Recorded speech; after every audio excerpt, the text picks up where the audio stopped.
Interop dispose aujourd'hui d'une myriade d'outils pour faire des historiques. Des historiques sous forme HTML, on a des historiques sous forme texte, on peut même générer des fichiers qui reprennent tout l'historique du développement d'un processus. C'est pas un problème, tout ça c'est natif. Néanmoins, ça ne correspond pas forcément au format que vous voulez donner à votre historique. Et c'est exactement ce qu'on m'a demandé il n'y a pas très longtemps. On m'a dit, est-ce que je peux avoir un historique sous format d'un tableau qui va s'implémenter ligne par ligne à chaque fois que je vais passer par une tâche qui cycle? Et donc c'est ce que je vais vous présenter aujourd'hui, comment faire un tableau qui va reprendre les variables que je vais rentrer dans mon processus et alimenter comme ça un reporting que je vais pouvoir ensuite utiliser pour l'envoyer par email à un autre utilisateur ou pour l'intégrer dans n'importe quelle autre tâche. Ce que l'on m'a demandé, c'est ici de faire un reporting sur un rendez-vous. C'est-à-dire qu'une personne qui organise des rendez-vous successifs et lorsqu'elle a terminé sa prestation, cette personne passe à la tâche suivante et souhaitait envoyer le tableau de toutes ses prestations. En pratique, ce qu'elle faisait, c'est qu'elle rentrait chez elle, elle reprenait ses notes et elle retransmettait ça dans un fichier, dans un tableur, et ensuite recopier son tableur pour l'envoyer à son client. Ce que je vais lui proposer, moi, c'est de faire automatiquement ce tableau, et ensuite de l'envoyer automatiquement à son client. Pour vous donner une idée du déroulement, on va dérouler le process que j'ai préparé pour elle. Donc il se trouve être celui-ci, et que l'on va appeler peinture. Tous ces rendez-vous sont organisés de la même façon, et elle fait ces rendez-vous les uns derrière les autres. Donc là, je vais faire un exemple. Donc le premier rendez-vous en présence de...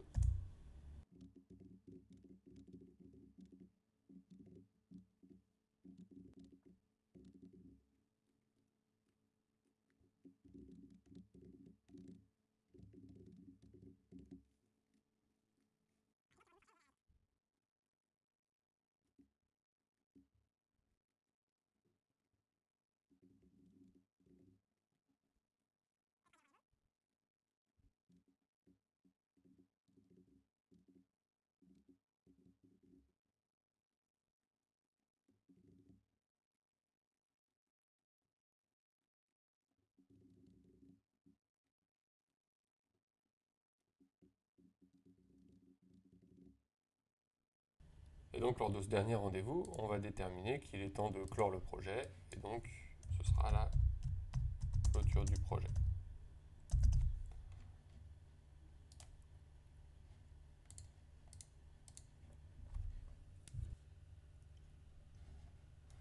Donc comme je disais tout à l'heure, on a moyen d'avoir plein d'historiques avec Interop de façon complètement native. C'est le genre d'historique que l'on obtient avec la variable, le nom de la personne qui a réalisé la tâche, la date et l'heure de réalisation, et donc comme ça l'historique de toutes les variables. On peut l'avoir soit sous format HTML, soit sous format texte. Néanmoins, c'est pas ce qu'elle voulait. Ce qu'elle voulait, elle, c'est un tableau. Parce que pour intégrer dans un mail, c'est beaucoup plus pratique. Et donc voilà ce que je lui ai produit. Un tableau qui ressemble à ce qu'elle souhaitait au départ et qui a alimenté ligne par ligne à chaque étape, donc la date, les présents, les types d'actions, etc. On peut mettre absolument ce qu'on veut dans ce tableau, hein. Il n'est absolument pas fermé. Et donc à chaque fois que je vais réaliser mon rendez-vous, je vais ajouter une ligne. Et je vous montrerai ensuite comment elle fonctionne. Donc tout ça c'est possible et on peut l'envoyer, l'exporter, en faire à peu près ce qu'on veut.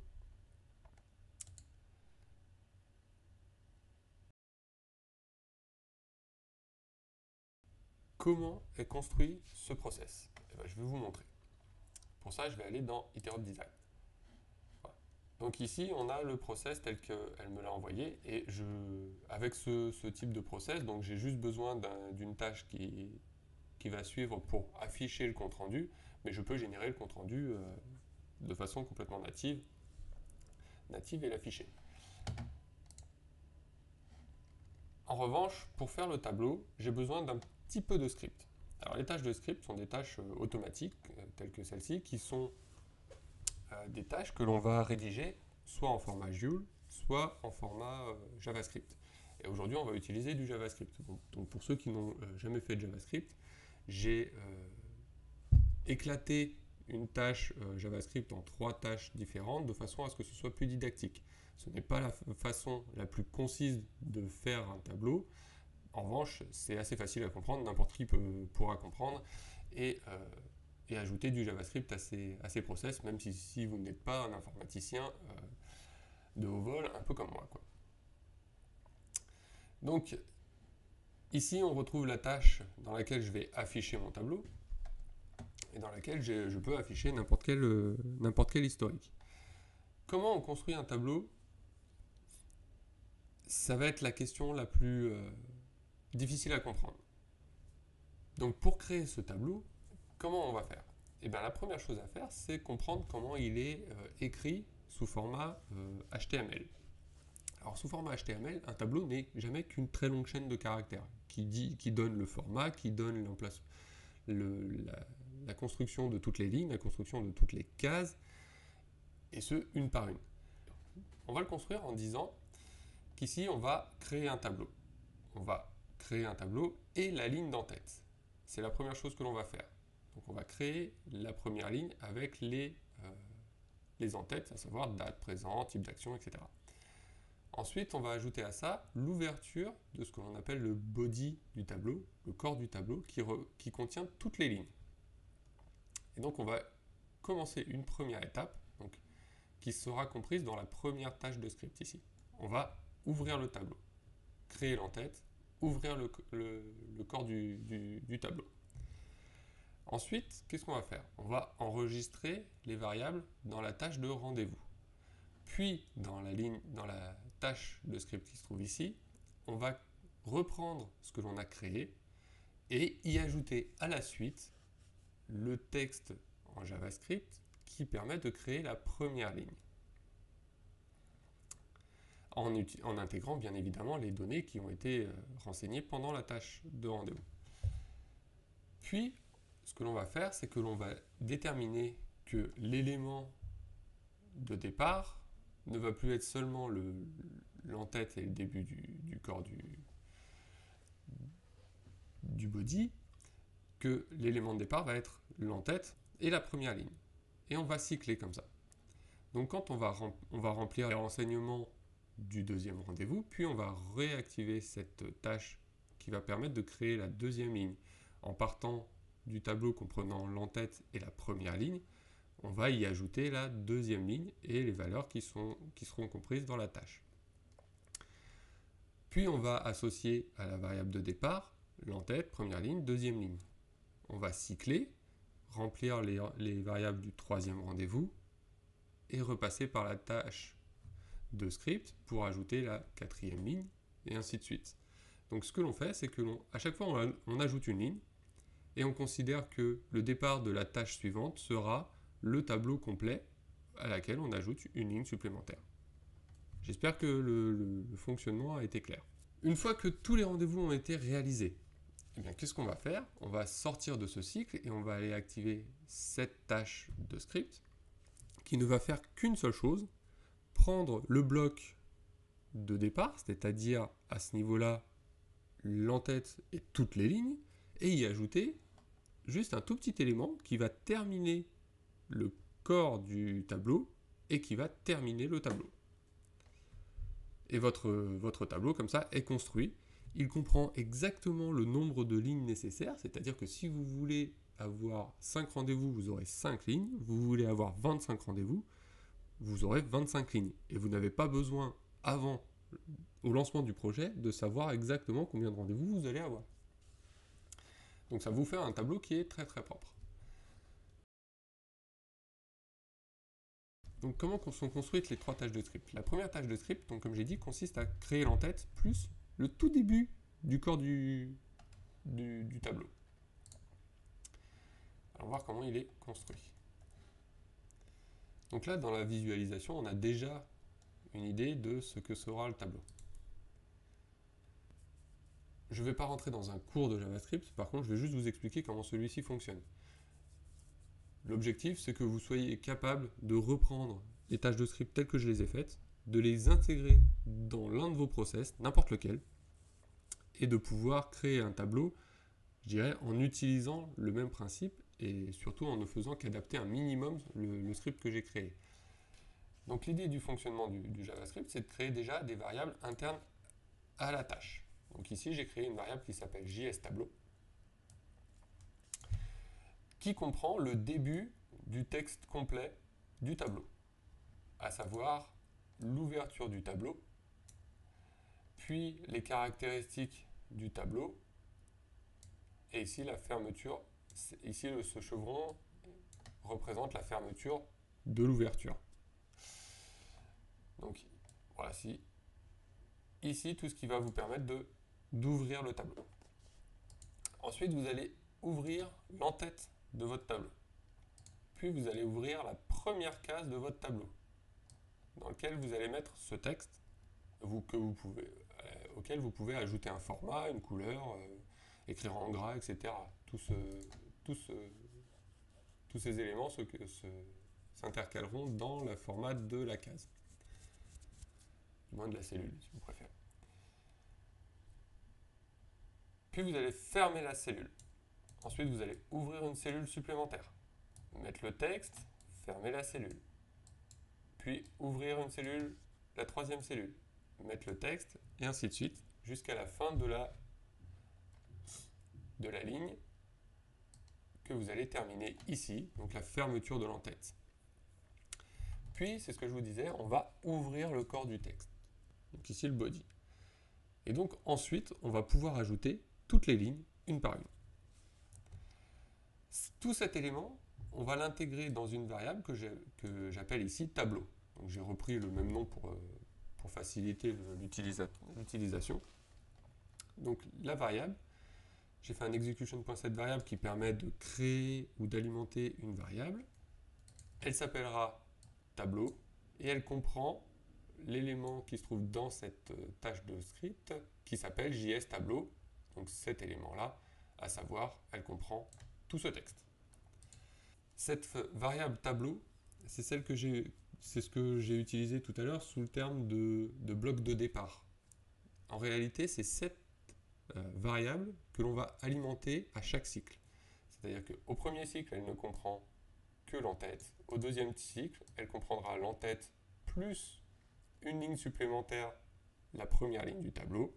Au deuxième cycle, elle comprendra l'entête, la première ligne, la deuxième ligne, et ainsi de suite. Donc ici, nous remplissons les variables du rendez-vous. Ici, nous allons ajouter la première ligne. Alors pour ajouter la ligne, j'ai essayé de créer un script que vous pourrez réutiliser quasiment tel quel.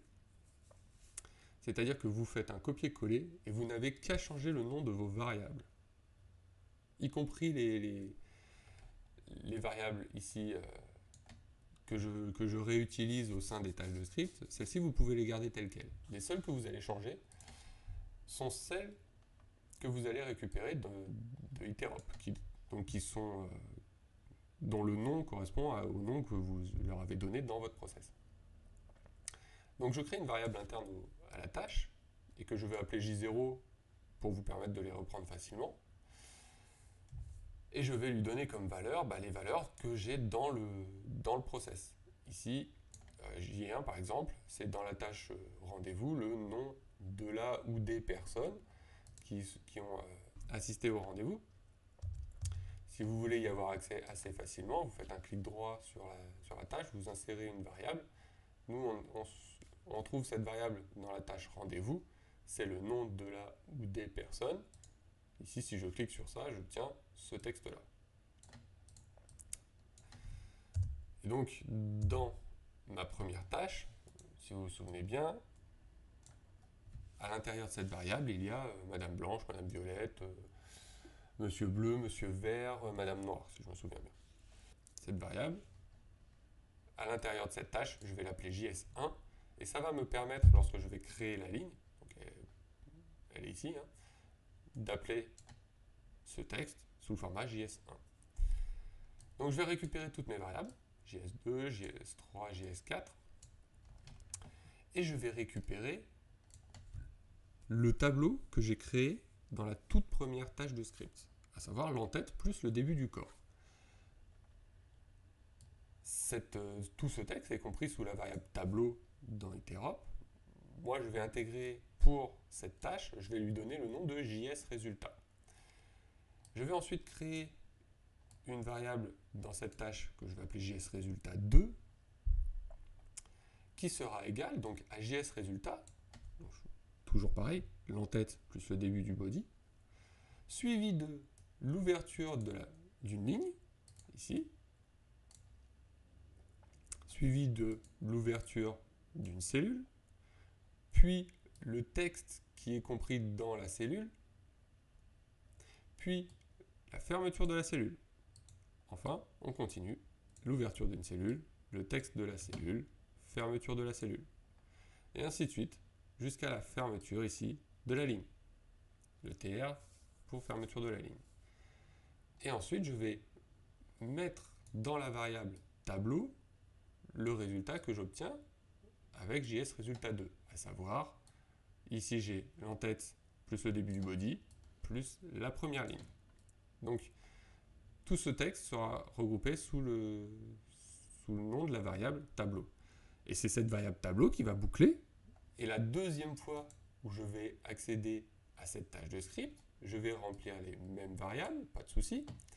Je vais récupérer dans JSRésultat le tableau qui comprendra l'entête plus la ligne 1.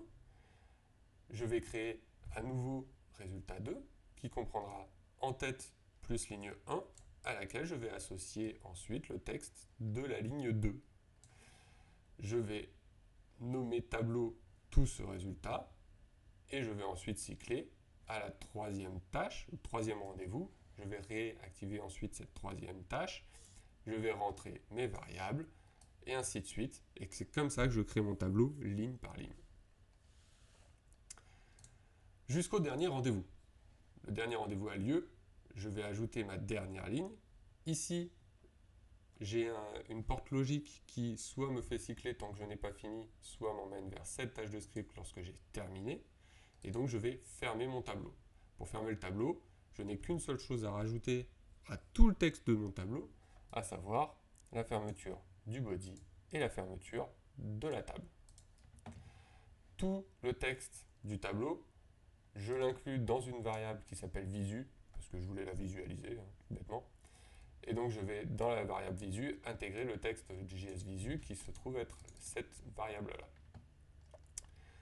Parce que c'est plus facile à utiliser en tant qu'humain, j'ai appelé cette variable le tableau des prestations en entreprise, ce qui me permet ensuite d'afficher dans le compte-rendu ici le tableau des prestations en entreprise. C'est juste pour ça. Avec ce process, vous êtes capable de faire un tableau. Et je vais vous montrer ce que ce process génère. Et pour ceux qui ne veulent pas aller plus loin, on s'arrêtera là. Et pour ceux qui veulent aller plus loin, on va pousser le détail un petit peu plus loin et vous allez vite comprendre pourquoi.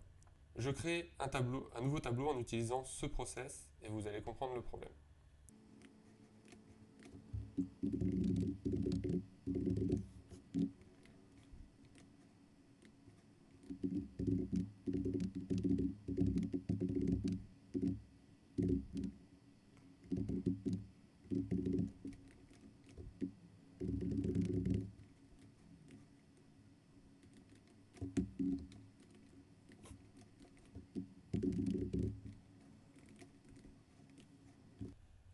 Voici le tableau qui a été créé. C'est pas mal. Bon, excepté qu'il y a une petite erreur ici. Vous voyez que j'ai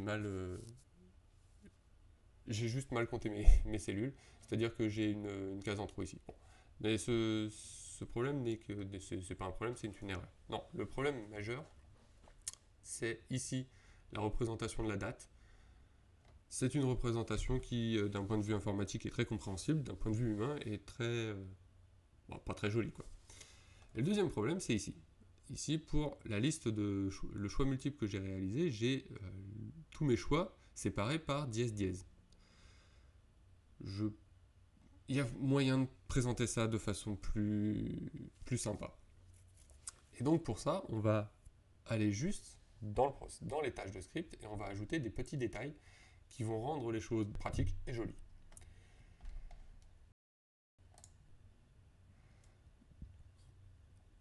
Donc si on reprend mon tableau, alors ici on voit, donc j'ai rajouté juste, j'ai toujours les mêmes tâches de script qui sont ici. Ici c'est juste pour présenter d'autres éléments de bilan. Et donc je vais le faire évoluer.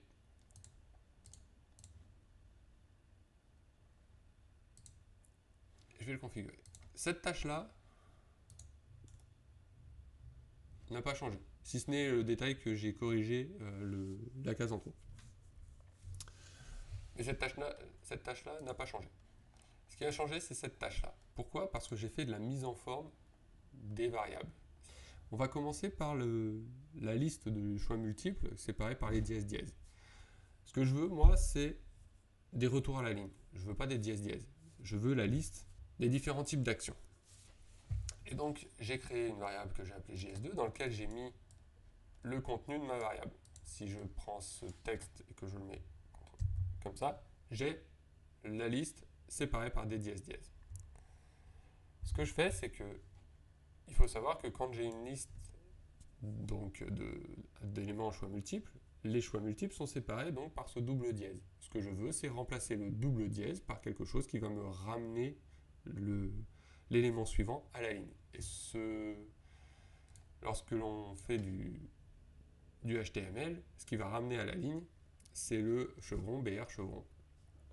Par conséquent, je vais remplacer mes dièses-dièses par chevron BR chevron. Si j'avais fait juste ça, j'aurais remplacé, donc j'ai utilisé la fonction replace, il va rechercher les dièses-dièses et remplacer par ce texte. L'inconvénient de cette méthode, c'est qu'il va me remplacer que le premier. Donc je vais lui dire, tu me remplaces tous les dièses-dièses, et pour ça, je vais ajouter ici ce G. La deuxième problématique, c'était la date. Alors la date, c'était plus compliqué à gérer. Dans un premier temps, ce que j'ai fait, c'est que j'ai récupéré, donc dans une variable interne à la tâche que j'ai appelée JSDate, la date de mon rendez-vous, celle que j'ai mise dans Interop, que j'ai mis en format date pour du JavaScript. Donc là, j'ai récupéré ma date en format JavaScript. Jusqu'ici, pas de souci. Elle a encore un format qui est assez immangeable, donc ce que je vais faire, c'est que je vais prendre l'élément et je vais y appliquer une fonction de façon à récupérer les éléments dans le texte qui m'est fourni en JavaScript, les modifier et pouvoir les réinjecter dans mon tableau. Donc je crée une variable JS0 qui va comprendre mon résultat final et je vais prendre ma date JSDate et y appliquer une fonction. La fonction qui s'appelle formatDate que j'ai créée. Et l'avantage de créer une fonction soi-même interne à une tâche de script, c'est qu'on peut la mettre à peu près n'importe où, y compris à la fin. Et donc ma fonction est ici. Elle est ici. Comment elle fonctionne? Alors donc, je crée une fonction, que je lui donne un nom, et ce sur quoi je vais l'appliquer. Ici.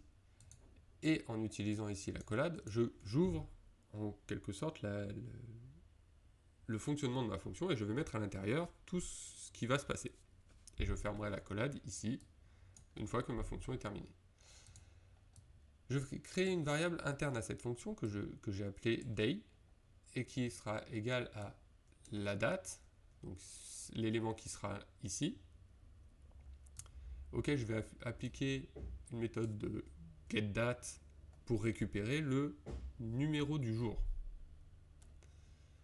Ensuite, je vais créer une variable que je vais appeler monthIndex, qui va récupérer donc dans cet élément, je vais appliquer la méthode de récupération du mois. Alors il faut savoir que dans ce format, dans ce langage, les mois sont comptés de façon informatique, à savoir qu'ils vont de 0 à 11. Ce qui n'est pas très pratique. Par exemple, pour le mois de janvier, on va avoir le 12 janvier, on va récupérer de cette façon-là le 12-0-2018, ce qui n'a pas de sens. Donc par conséquent, on va devoir modifier le numéro du mois. Et pour le modifier, ce qu'on va faire, c'est que l'on va créer une variable, donc on va appeler le nom du mois, dans laquelle on va donner différentes valeurs, et ces valeurs, ben, on va pouvoir récupérer la énième en fonction du nom, de l'index du mois que l'on a récupéré ici. Vous allez vite comprendre quand on va regarder le résultat. Et ensuite, je vais créer une variable qui va me récupérer l'année. Donc, dans l'élément date, qui est ici, je vais récupérer, alors je fais un get full year pour récupérer 2018.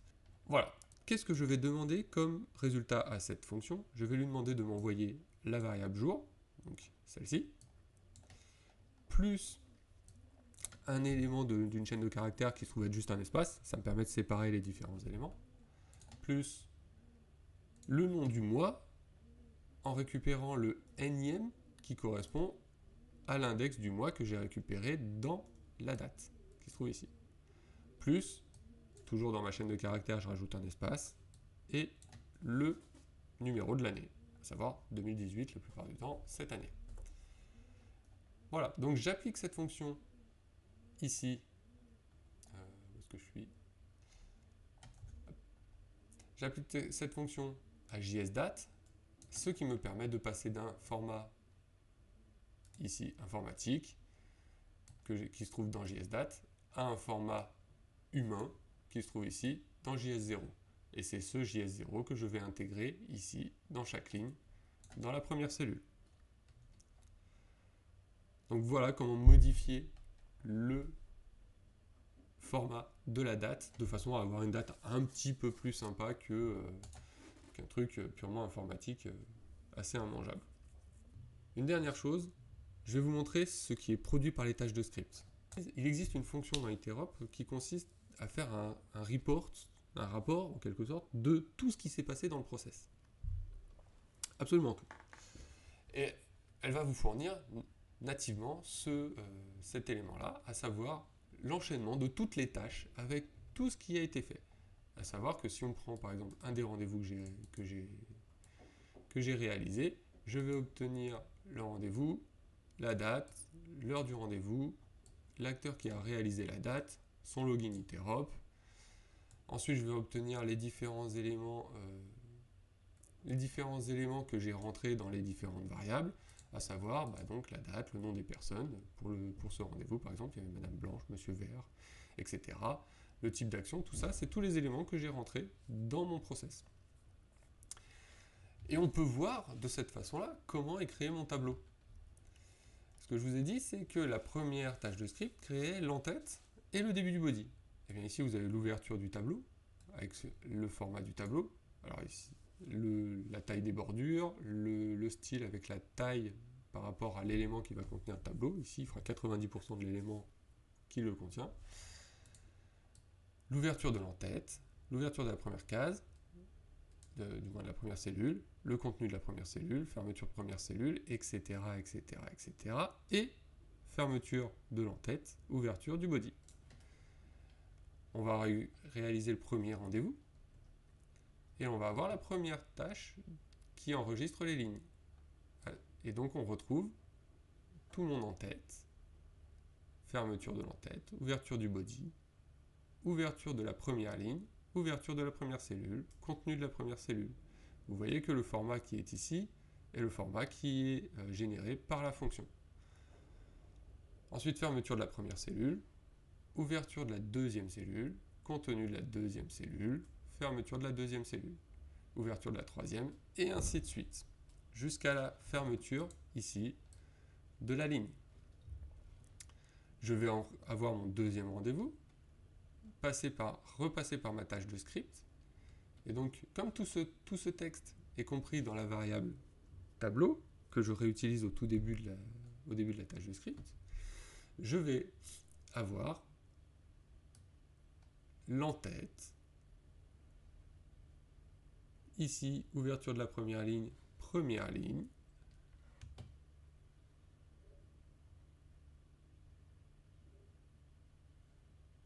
fermeture de la première ligne, ouverture de la deuxième ligne, ici, et ensuite le contenu de la deuxième ligne, fermeture de la deuxième ligne. Le rendez-vous suivant, en tête, première ligne, deuxième ligne, et ici, ouverture de la ligne suivante, ouverture de la cellule suivante, fermeture de la troisième ligne, et ainsi de suite, jusqu'à mon dernier rendez-vous où je vais avoir l'entête, toutes les lignes, fermeture de la dernière ligne ici, et je vais passer par la tâche end qui va m'ajouter juste la fermeture du body et la fermeture du tableau. Et ensuite, je vais avoir les historiques dans lesquels je vais présenter le tableau qui a été généré. Ce rapport, nativement, on peut le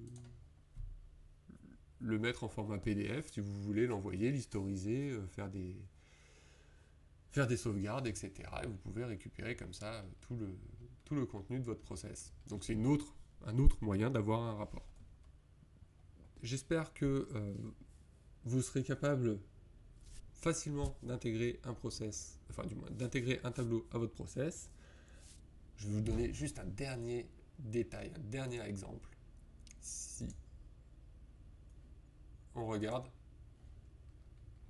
mon process d'audit interne, par exemple, dans la société, on retrouve ici l'ouverture d'un tableau, ici l'alimentation d'un tableau dans lequel j'ajoute tous les écarts que je constate pendant un audit. Puis, alors ici j'ai un mécanisme qui me permet de générer toutes les variables qui vont remplir le tableau. Ce tableau est rempli automatiquement et à la fin une fois que toutes les actions correctives ont été mises en place, ici j'ai la fermeture de mon tableau et la visualisation de mon tableau. Donc voilà, ces trois petites tâches, vous pouvez les ajouter absolument où vous voulez. L'avantage de récupérer les tâches telles que je les ai faites, c'est que en utilisant le système JS 1, 2, 3, etc., vous récupérez les tâches, vous récupérez le texte qui se trouve dedans, vous le mettez tel quel, vous changez juste les valeurs, enfin les noms des variables que vous avez intégré d'Iterop, et vous avez un tableau qui peut fonctionner. Voilà, si vous avez des questions, n'hésitez pas à nous contacter et nous tâcherons de voir comment il est possible d'intégrer des tableaux, des reporting, des historiques ou toute autre méthode que vous souhaitez pouvoir exporter, utiliser, présenter, etc., etc., etc.